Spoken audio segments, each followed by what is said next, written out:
to enforce your policies. It is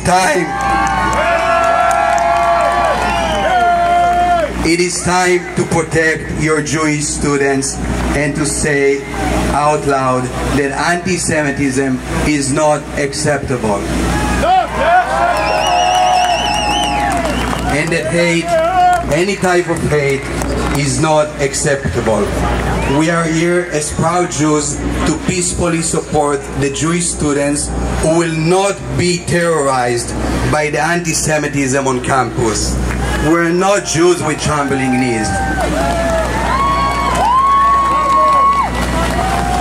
On October 8th, one day after the worst massacre of Jews since the Holocaust, ASPHR Concordia and ASPHR McGill, I know you can hear me, posted on their Instagram, and I quote, "Last night, the resistance led a heroic attack against the occupation and has taken more than 30 hostages. We put the screen up today, so hopefully one day you will also choose peace over violence. This is how they celebrate death, and today we're here to celebrate life."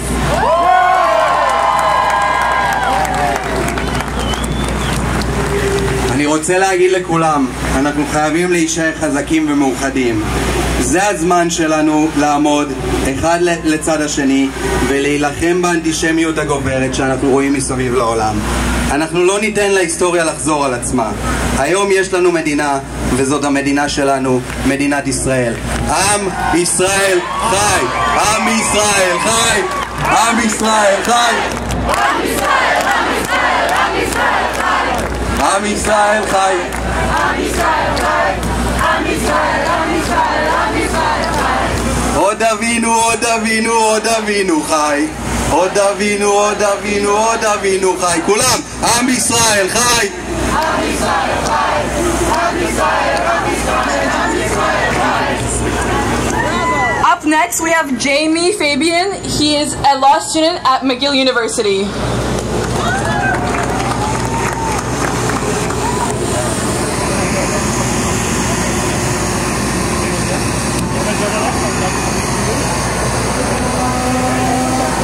Bonjour! Ils m'ont demandé de parler en franglais pour que les Sévrales me comprennent aussi. So, I'm a law student and I just came to finish my second year. And one thing that I noticed about the encampments is what differentiates Jews from anti-Semites. When they call for intifada, we don't call for violence. We use the law on our side, and as law students, as Jews, we don't go for violence when we're faced with violence. We stay peaceful. We say it is important to follow the law and to use the law on our side to defend what's right. And what's right is not anti-Semitism.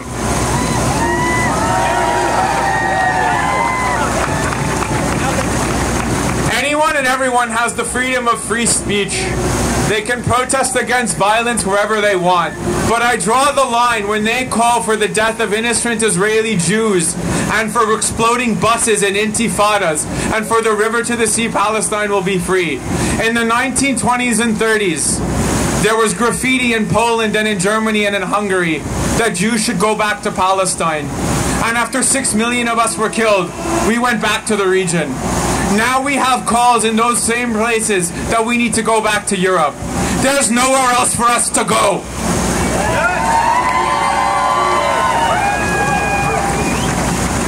Les Juifs sont indigènes en Israël et pas d'autres pays. On est indigènes à nos terres ancestrales. Pour nous autres, c'est pas une question de politique. It is a question of survival of our people.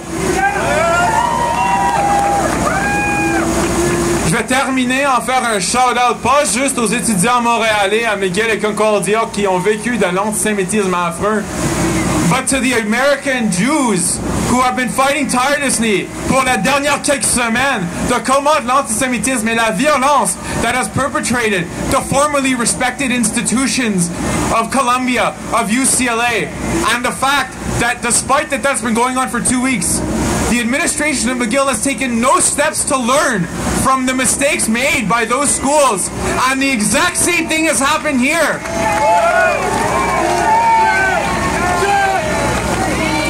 Combien de fois est-ce qu'on va faire les mêmes erreurs avant qu'on comprenne que c'est inacceptable de laisser les appels à la violence propager sur nos encampements, sur nos universités? The Brofman building, we have donated. The Jewish community has been instrumental in supporting our academic institutions. We have always supported education, and this is how we get repaid.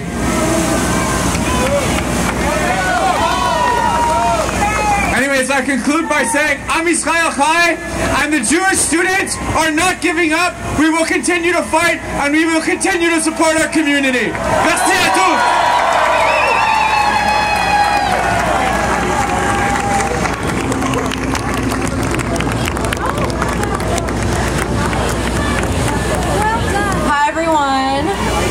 Just in English for me, sorry. Good? Hi everyone, my name is Sydney. Last year I had the great honor and privilege to serve as the student president for Chabad for McGill and Concordia University. Chabad is a Jewish home away from home for students that caters to their every need. And I got to help them provide a kosher option for students on campus, provide meals and services for all the holidays, and of course host iconic Friday night Shabbat dinners. Last year when 150 students came to a Friday night meal, I thought we hit max capacity. I come to here. This year on one Friday night alone, over 300 students came on a Friday night. Jewish life is thriving on McGill's campus, and this year, Jewish life is thriving on McGill's campus, and this year is no exception. On the contrary, this year, Jewish life is bigger and stronger than ever, and certainly more important than ever. Since I've graduated McGill, I've been in Israel. I was in Israel on October 7th. I woke up Simchat Torah thinking it was a regular Saturday morning. I soon learned how wrong I was. As I left services, I saw many sights that still shock me. I saw people younger than me running, frantically changing into uniform, running into war to save their people with no regard for what may happen to them. I saw children kissing their father goodbye as he drove away in uniform. I saw mothers saying goodbye to their sons, not sure when they would see them again. I spent the rest of the holiday restlessly hearing what was happening to our people with my good friend, a fellow McGill alum who now proudly serves in the Israeli Defense Forces. Since October 7th, when people ask me what's it like to be in Israel, it's a very hard question for me to answer. It's a very unique and strange feeling in Israel. On the one hand, we know the atrocities that happened. We saw it with our own eyes. We all walk around with pain. We all walk around with scars. Scars that have yet to heal because we still have brothers and sisters as hostages in Gaza. Alongside this pain, on the other hand, there is incredible Jewish unity and Jewish community and strength. All over the country there are countless opportunities and everybody is jumping, taking advantage to help. Opportunities to farm all over the country. Opportunities to help displaced families with free lodging, food, clothes. Opportunities to play games with displaced children, play with them. Opportunities to sit with mourners who lost their loved ones. And opportunities to go to funerals, those that have fallen. There are endless opportunities to bring light in a time of darkness. I see the same phenomenon happening to Jewish communities all over the world, including on McGill's campus. We are one Jewish people, and when one of us is hurting, we are all hurting. The Jewish answer to this hurt and pain is to bring light in a time of darkness.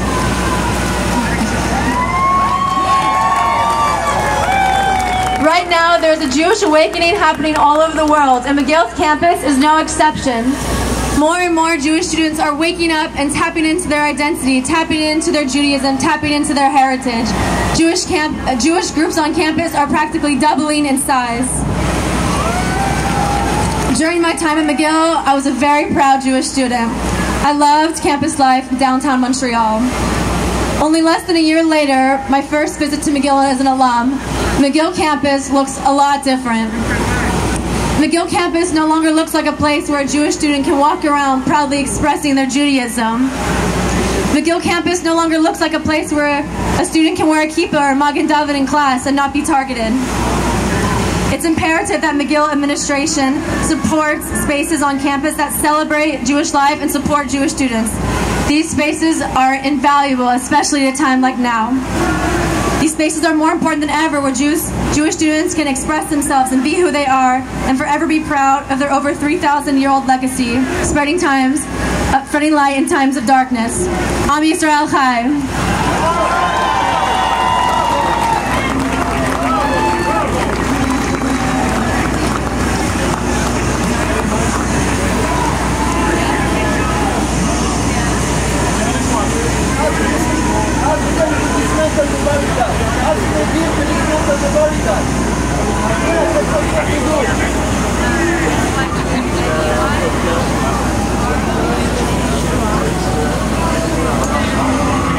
This is a beautiful sight.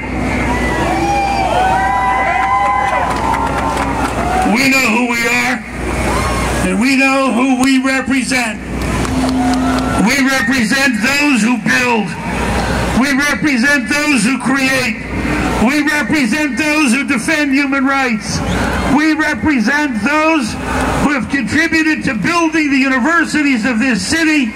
We are the ones who build and create and contribute. We are the ones who choose life. We are the ones who choose love. We are the ones who choose peace. We know who we are. I'm not going to talk about the people on the other side of the Mechitza. I'm just going to say one thing. You may have Susan Sarandon, but we got Robert De Niro.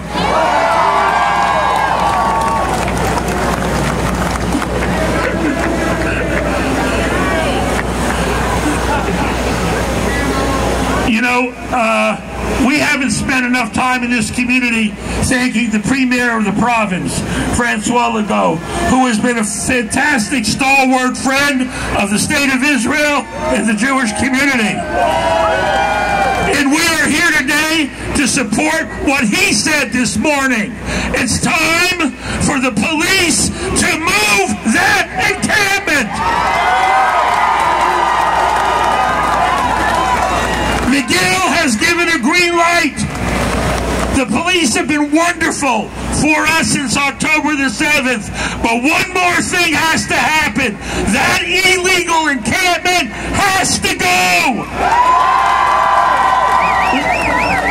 I'm not saying it. You're not saying it.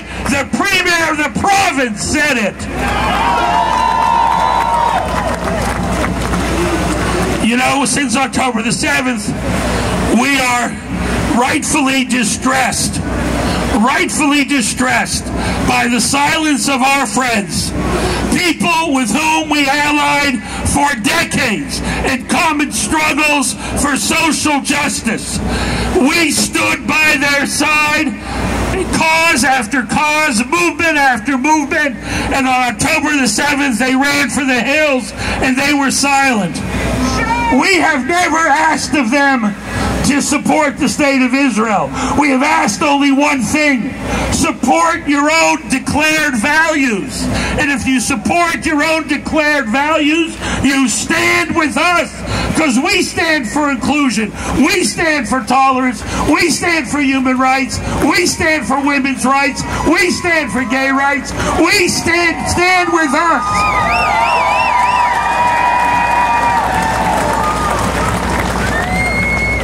And although we have been betrayed by the silence of our putative friends, we will not betray our values. We will teach the same values of social justice that we've been teaching the world for 3,800 years. Those values will not change. The kids here today are fantastic. The students are wonderful. You heard from Miguel, Anastasia, and others who are involved in wonderful organizations on campus, and thank God we're blessed with so many, Startup Nation and Hillel and others that were already mentioned, wonderful student groups. We're here blessed with extraordinary community leadership like Yair Zlak and Steve Sabag, extraordinary people who have brought this community together and have rallied us since October the 7th, and we are a damn lucky community to have them all.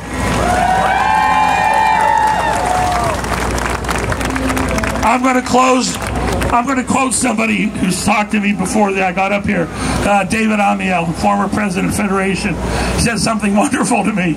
He said, "We've seen this movie before, and we know how it ends. It ends with the Jewish people strong and proud, secure and unified, stronger and more unified than ever." And one more thing. A lot of people look at demonstrations on universities and imagine they're looking at the 1960s with people singing John Lennon songs about give peace a chance. Peace rallies don't have slogans like "Long live October 7th," "Long live Hamas," "Glory to our martyrs," "Intifada," "Globalize the Intifada." Those aren't peace slogans. Those are battle cries. Again, we know how this movie ends. It ends with the Jewish people strong and secure, and I just wish everyone here the strength, the resilience, the courage, and the wisdom to keep up the fight and to make sure your voices are heard every day. Thank you.